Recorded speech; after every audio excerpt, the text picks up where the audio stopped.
page 126. This is number 1. This is a series of reading exercises where you just read music.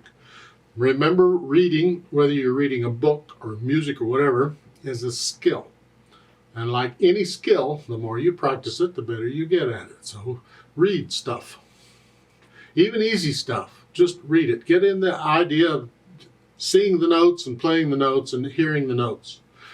Go to a beginner's book, on a method book, and just play through it. Whatever. Read music.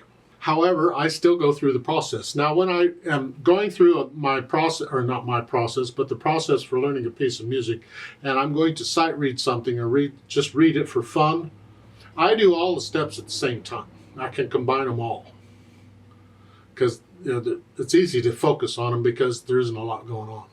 But when I'm working on something that's a bit of a challenge for me, I have to split them up.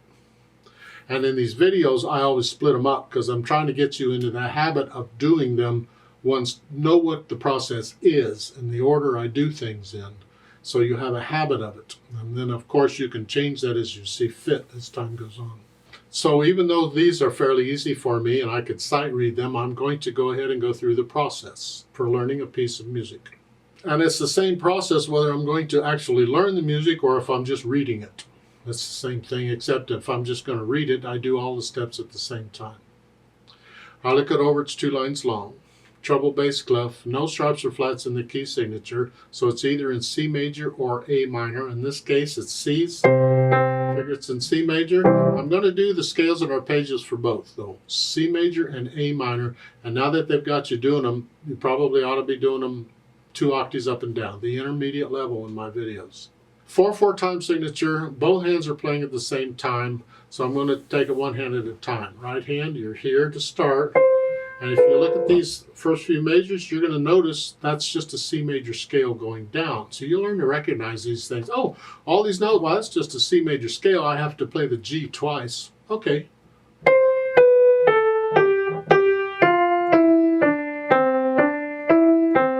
And second line's similar, going up, except not the C major scale, going up. It makes reading the music easier when you see these patterns of notes. And at the end, you reach down and relax. Left hand's whole notes. You're here. 1, 2, 3, 4, 1, 2, 3, 4, 1, 2, 3, 4, 1. Okay. Put them together. It's here. And then here. Here. Here.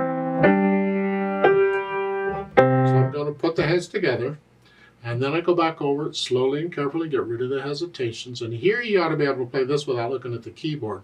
At the end, when you have to go here, here, you might have to look at first to see where that is, but eventually you want to develop a feel for the octave.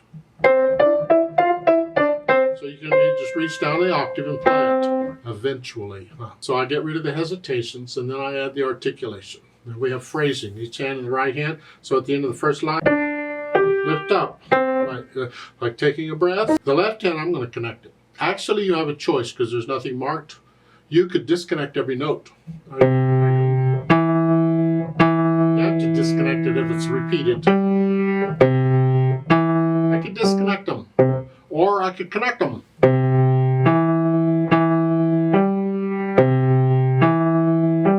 Doesn't say anything. Our default in today's music is we would connect it. But try it both ways, experiment a little bit. But at the end of the first line, if I'm connecting it, the left hand, I'm going to lift up with the right hand, but I'm going to connect that. See? So they can be different. If I'm disconnecting the left hand, then I'll lift up both hands.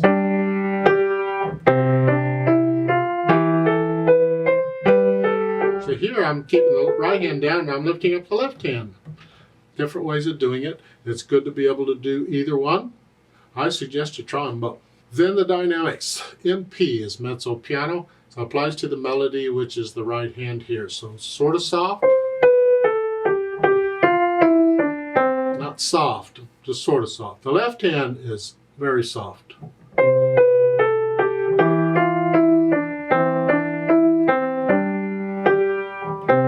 And then the speed. Allegro, can't talk, I can't speak Spanish. or Italian either. Allegro non troppo. So I've been trying to learn Spanish for the last few years, and I just can't get my tongue to work right. Ugh. Everything comes out sounding like a Kansas accent.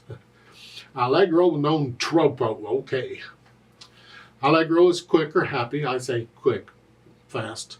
Non troppo means not too much. So it's fast but not too much. Beethoven liked to use this speed a lot. Allegro non troppo. Fast but don't get carried away with it. How? Well, that's fine. That's kind of fast. Fast would be getting carried away with it. I mean, that's above Allegro now. So fast but not too fast. So it's just keep it down a little bit. I don't know. It's a range. It's a feel. What is it?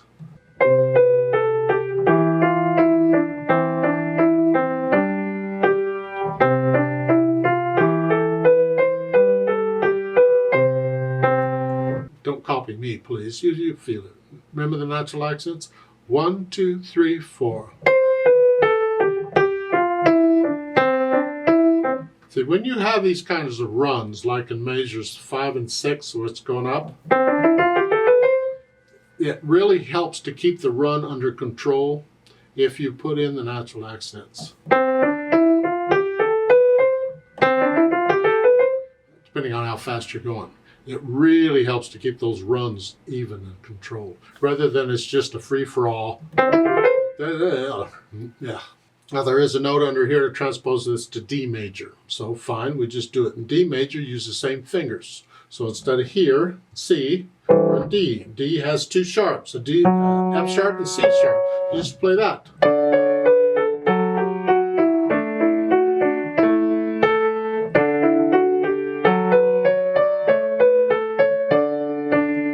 Transpose it to any other key. Just use the same fingers and play the notes in that key.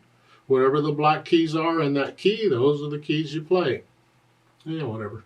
Let's play this together slowly and check the notes and the rhythms. I'll give us 4 counts. 1, 2, ready, go.